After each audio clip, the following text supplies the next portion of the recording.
Sa dinami-dami po ng mga preachers, nangangaral, nagpapahayag ng salita ng Diyos, ang inuobserbahan ko po, isa lang nababanggit ba nila yung finished work of Jesus?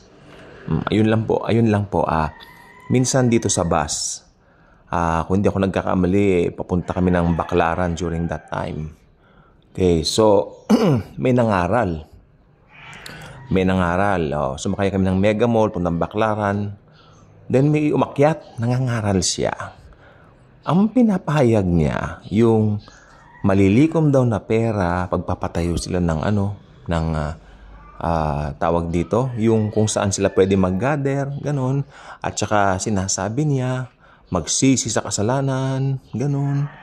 At kung hindi, pupunta ka ng impyerno, puro ganon. Tapos tawag dito, magbubuklat siya ng aklat ng Bible. Puro Old Testament yung verses. Then pagkatapos niya nag-preach, mananalangin siya. And then nandun pala sa likod na ng bus, may tatayo na kasama niya. Nangungulekta po ng pera, ng sobre. May sobre po sila. Then kung di po ako nagkakamali, bumaba po sila nung malapit na kami sa Baclaran. Nating sa Pasay na po sila bumaba. Para pupunta naman sila pabalik doon sa Quezon City. Siguro, paparan naman ng mga bus.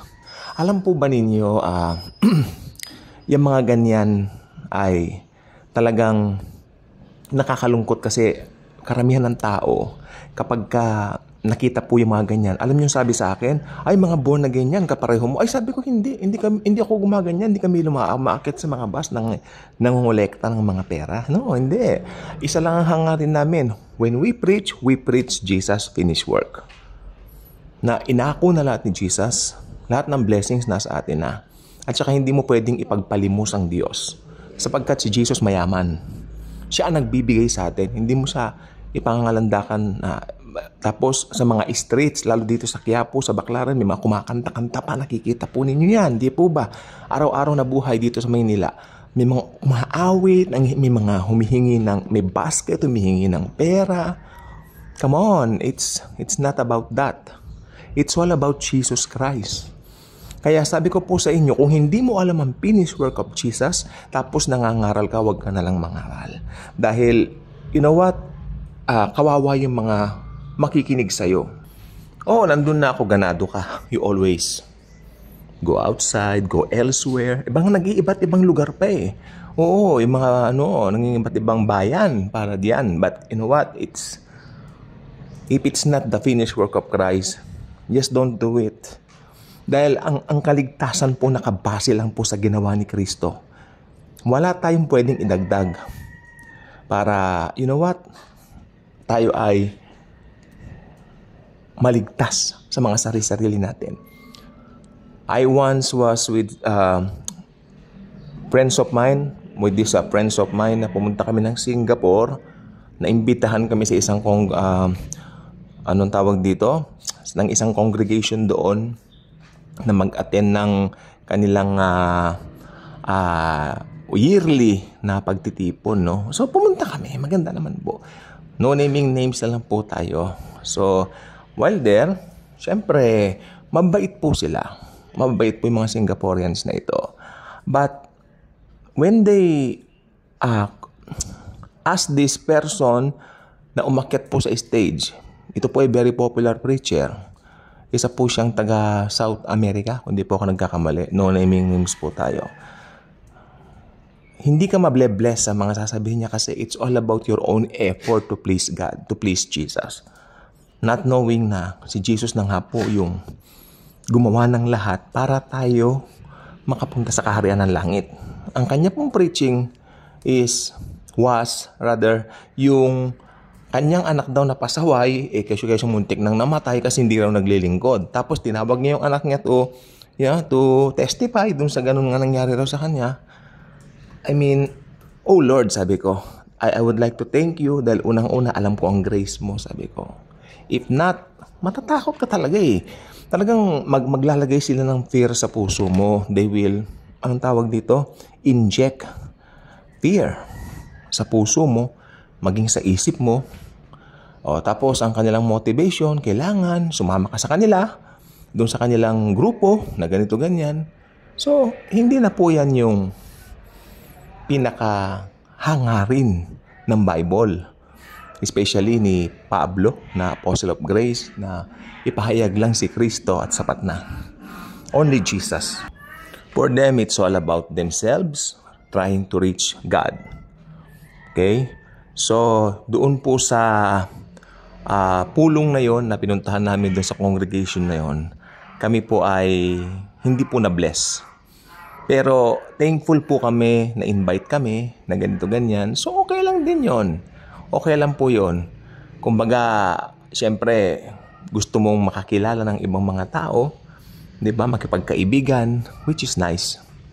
Pero ito pong sasabihin ko po sa inyo, as we grow daily sa ating Christian living at Christian walk, I hope ang ating pong ma-realize kung ano yung ginawa ni Jesus sa atin. Tingnan po ninyo pinagaling niya ang ating mga karamdaman. Kasama po doon yon.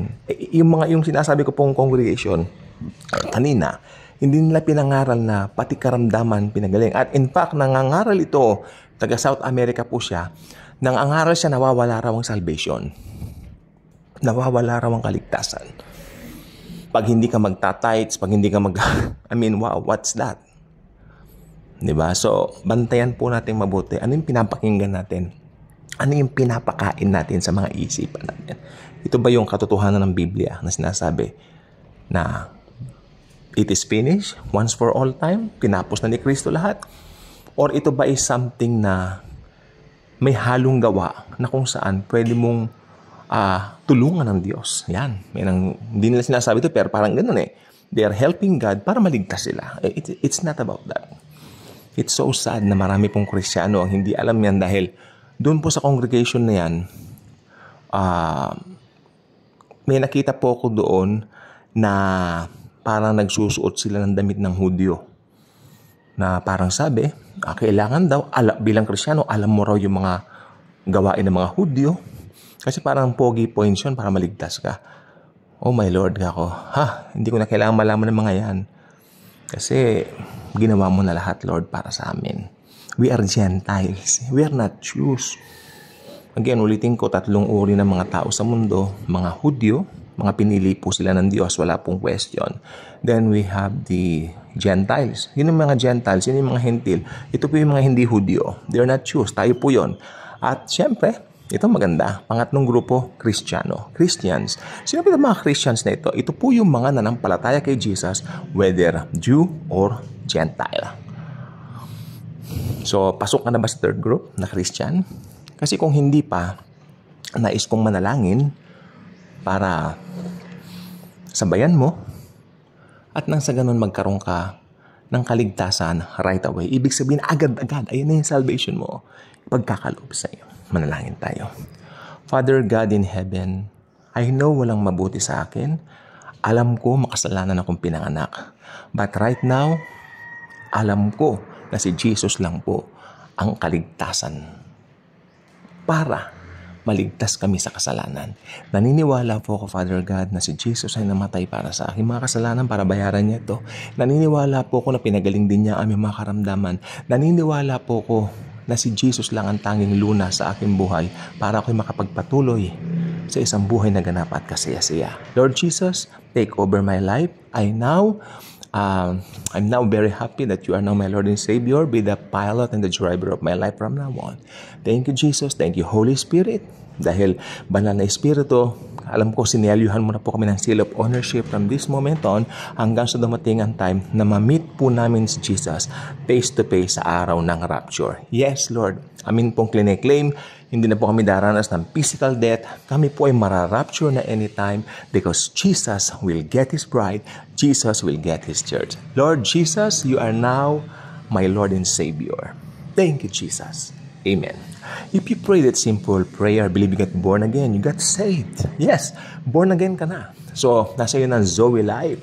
No? Yung buhay na yan, hindi mo makikita sa kahit saan dito sa mundo. walang makakapag-offer niyan sa'yo, kundi ang Panginoong Hesukristo lang, na yan ay base sa ginawa niya sa krus ng Kalbaryo at hindi base doon sa pwede mong gawin para sa Kanya. Wala kang pwedeng gawin para ma-please siya sa'yo at wala ka rin pwedeng gawin para siya ay magbigay sa'yo ng maraming blessings. Dahil perfectly nang tanggapin mo siya o nung maniwala ka sa Kanya as Lord and Savior, ibig sabihin, blessed ka forever at saved ka na forever. Thank you.